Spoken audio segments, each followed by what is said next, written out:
भारत और चाइना में विवाद कोई नई बात नहीं है। यह तो सब जानते हैं कि भारत चीन बॉर्डर पर तनाव बना हुआ है। इसी के चलते भारत में चीनी सामान के बहिष्कार की बातें भी जोर पकड़ रही हैं। परंतु कई लोगों को नहीं पता कि असल में कौन सी चीज़ चीनी है या फिर किस कंपनी में चीनी कंपनी का निवेश है। आज हम एक ऐसी ही सूची लेकर आए हैं जिसमें आपको पता चलेगा कि किस प्रोडक्ट और सर्विस में चीनी निवेशकों ने निवेश किया है या वो पूर्ण रूप से चाइनीज़ हैं। तो आइए शुरू करते हैं। भारत में टॉप 5 ब्रांड्स के मोबाइलों की बात करें तो उनमें से 4 ब्रांड्स चाइनीज़ हैं। वो 4 ब्रांड्स शाओमी, वीवो, ओप्पो और रियलमी हैं। टेंसेंट होल्डिंग्स, जो कि एक चीनी कंपनी है, उसने भारतीय कंपनियों जैसे बायजूस, ड्रीम11, फ्लिपकार्ट, हाइक मैसेंजर, ओला और स्विगी में भारी मात्रा में निवेश किए हैं। अकेले अलीबाबा ग्रुप ने big basket, Paytm mall, Zomato और स्नैपडील में भी अच्छा खासा निवेश किया है।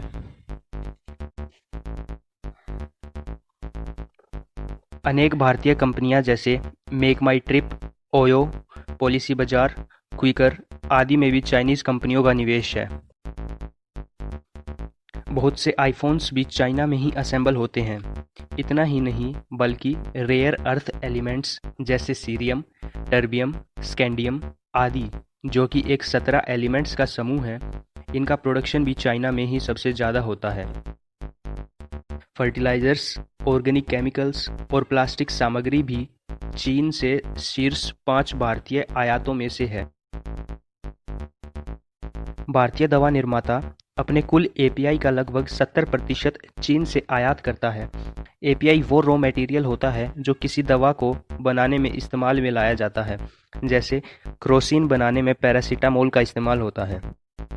अप्रैल 2019 से जनवरी 2020 के बीच भारत ने प्लेट्स, पाउडर और शीट्स के रूप में $2.5 बिलियन के चांदी का आयात किया था। हम यह कह सकते हैं कि बहुत सारे सिल्वर यूटेंसिल्स और ज्वेलरी उसी चांदी से बनी हैं।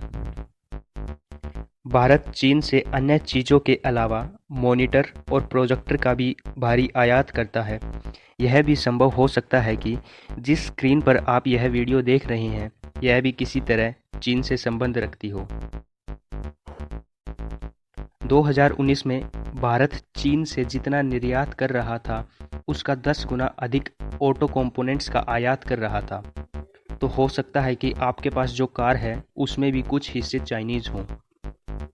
व्यावहारिक रूप से अगर देखा जाए तो हमारी ज़रूरत के लगभग हर सामान में कुछ न कुछ चाइनीज़ ज़रूर है, जिसका इस्तेमाल हम बिना किसी एहसास के करते हैं। अगर आप चीनी सामान का बहिष्कार करना ही चाहते हैं तो चीनी सामान को खरीदिए ही मत। परंतु अगर आपके पास चीनी सामान है तो उसे तोड़िए अथवा फेंकिए भी मत, क्योंकि इससे सिर्फ और सिर्फ आपका ही नुकसान होगा। अगर आपको यह जानकारी पसंद आई हो तो वीडियो को लाइक कीजिए, शेयर कीजिए और सब्सक्राइब कीजिए चैनल को।